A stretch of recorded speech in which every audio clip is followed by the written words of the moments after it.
Welcome to this explainer. Today, we're taking a journey that completely challenges those conventional historical timelines you might have been taught in school. We're heading deep into ancient history to uncover the staggering scientific, mathematical, and medical breakthroughs that happened long before the West caught up. So if you've ever thought modern science started entirely in Europe, well, prepare to have your mind blown. 10 to the power of 53. Just let that sink in for a second. It's an absolutely staggering figure. I mean, can you even fathom calculating something of that magnitude? And more importantly, can you imagine doing it in the ancient world, thousands of years before modern computers or even basic calculators existed? Okay, let's dive into this. To put that into perspective, the Romans, those legendary builders and engineers, utilized numerical systems that maxed out at around 10 to the power of 6. But according to historical records, prior to 5000 BCE, ancient Indians were effortlessly performing complex calculations up to 10 to the power of 53. It's like a giant puzzle, and the abstract, visionary thinking required for this is absolutely monumental. It completely reframes our understanding of the numerical limits of the ancient mind. Section 1. Gravity long before Newton. Now, that level of sheer genius wasn't just limited to mathematics. When you think of gravity, you probably picture a 17th century English mathematician and, a very famous falling apple. But get this. A full 1,000 years before Isaac Newton experienced that legendary apple moment, an ancient Indian astronomer and mathematician named Brahmagupta had already theorized the possibility of a gravitational force. Actually, scratch that. It's more like a millennium before the scientific revolution even took root in Europe. The foundational concepts of gravity were already being discussed and calculated in the Indian subcontinent. It's a massive shift in how we view the chronological history of physics. Section 2. The father of surgery. And this brilliantly illustrates how the innovations definitely didn't stop with the stars and physical forces.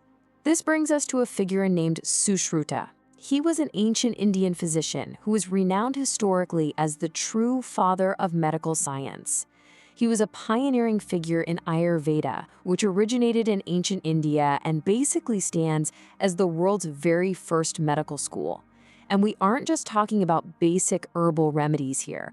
We are talking about highly systematic, incredibly advanced professional medical practices. I mean, Sushruta's surgical process was truly groundbreaking for his era. The very first step of his procedure, administering early anesthesia. He is literally recorded in history as the absolute first medical professional to use anesthesia to manage a patient's pain while performing complex surgeries. Just think about how revolutionary that is.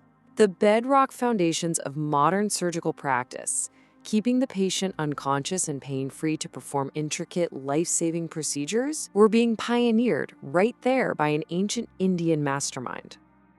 Section 3. A golden age of innovation. So, you might be wondering, how did all this incredible innovation happen? These brilliant scientific and medical minds didn't just pop up out of nowhere, right? Well, it starts way back with the Indus Valley Civilization. Thriving between roughly 3000 BCE and 1500 BCE, this society is widely recognized as the world's oldest urban civilization. They basically set the benchmark for what it actually means to build a functioning, interconnected society long before most of the world had moved past basic, unstructured settlements. We are talking about incredibly advanced city planning. They built meticulously straight roads and, arguably most impressive of all, complex drainage systems that rivaled anything seen in European cities thousands of years later. On top of this shockingly modern urban infrastructure, they successfully domesticated a vast array of animals. We're talking sheep, goats, dogs, humped cattle, buffalo, and even massive elephants. They built a hyper-organized, structured society that allowed knowledge and engineering to flourish without interruption. And as we move chronologically forward to the Gupta Empire, a period widely celebrated as a magnificent golden age of art, culture, and power, we encounter formidable leaders like Emperor Samudragupta.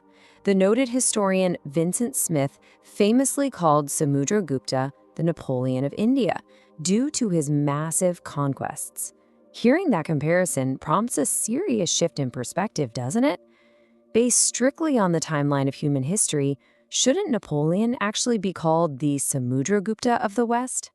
Now, what's really interesting here is how this comparison highlights a very common historical bias. Look at the facts.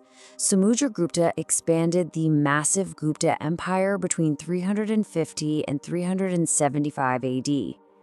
Napoleon Bonaparte conquered much of Europe all the way in the 19th century. Given the massive gap in the timeline, the comparison inherently privileges the modern Western figure as the default standard. But structurally and chronologically, Samudragupta achieved his monumental military expansion over 1,400 years prior. Calling Napoleon the Samudragupta of the West is a far more historically accurate representation of how events actually unfolded. It really makes you pause and reconsider the whole shebang, doesn't it? We need to constantly question the timelines and the historical narratives we've inherited, which leaves us with this final, provocative thought. What other ancient discoveries have we casually credited to the wrong era or the wrong continent? History is written by the victors for sure, but it's rewritten by those who dig deeper into the facts. Keep questioning, keep learning, and I really hope this explainer leaves you eager to uncover even more hidden truths from our brilliant ancient past. See you next time. History is full of secrets that were never taught in school. The next one is even more unbelievable. Subscribe and don't miss what's coming next.